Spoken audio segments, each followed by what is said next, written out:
Cualquier autónomo debería hacer antes de presentar el impuesto de sociedades: facturación, tipo de entidad, incentivos y deducciones. Los pequeños empresarios deben asegurarse de que han rellenado correctamente el modelo 200 antes de presentarlo. Vamos a aplicar dónde se debe poner el foco. Revisar el modelo 200 evita que los autónomos pierdan deducciones importantes.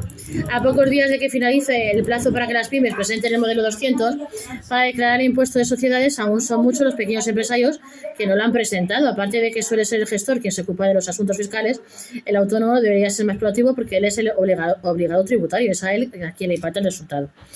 Uno de los errores más habituales es no tener en cuenta los aspectos que no aparecen automáticamente y que por lo tanto los gestores pueden pasar por ello.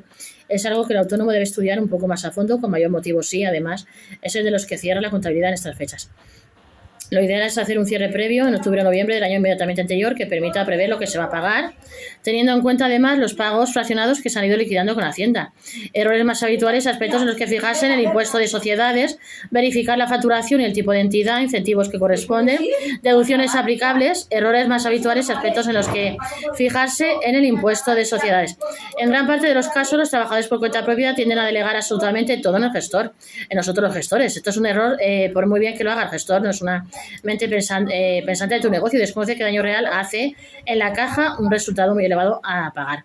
Para cualquier autónomo es muy importante contar con un mínimo de educación financiera, conocimientos que le permitan entender los aspectos básicos que van a influir en tanto en los impuestos que paga como en cuándo los paga, al que van a venir a buscar si tiene alguna deuda o incurre en algún impuesto grande por pagar va a ser a él, no va a ser al gestor.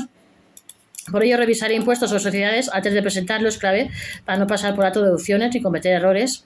Los puntos esenciales son el control de la facturación, la correcta identificación del tipo de entidad, los incentivos aplicables y la revisión de las deducciones. Verificar la facturación y el tipo de entidad. Verificar el tipo de entidad al que se pertenece es fundamental, ya que de ello dependerá el tipo impositivo a aplicar y los incentivos que se pueden aprovechar, entre otras cosas. Incentivos que correspondan. En función de todo lo anterior, se va a determinar qué incentivos pueden aplicar los autónomos societarios. Si se trata de una entidad patrimonial, se podrán aplicar reservas de capitalización y poco más. En cambio, si se tiene actividad y encima se trata de una empresa de reducida dimensión, se podrán aplicar los más incentivos posibles.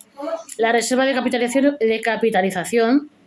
La reserva de capitalización es uno de los incentivos fiscales más potentes, premia precisamente a las empresas que reinvierten sus beneficios para crecer en lugar de repartir dividendos. Por ello, las entidades que no aplican este mecanismo, a pesar de destinar año tras año sus ganancias a hacer crecer la empresa, están perdiendo una oportunidad de ahorro fiscal importante. Este año hay novedades en normativa y modificaciones que han mejorado el porcentaje a aplicar. Según esta ventaja fiscal se calcula según lo que aumentan los fondos propios de una empresa de un año a otro y sobre eso se aplica el 15%, 2025 puede llegar al 20 al 30% en función de si se crea y mantiene empleo, etcétera. Deducciones aplicables. Para beneficiarse de todas las ventajas fiscales, se recomienda preparar con antelación la gestión anual del impuesto sobre sociedades. En cuanto a las posibles deducciones que los empresarios deben tener en cuenta, se aconseja revisar partidas como la creación de empleo o los gastos en promoción. Son aspectos ligados a la gestión interna del negocio que, si no se comunican correctamente al gestor, pueden quedar sin aplicar en la declaración.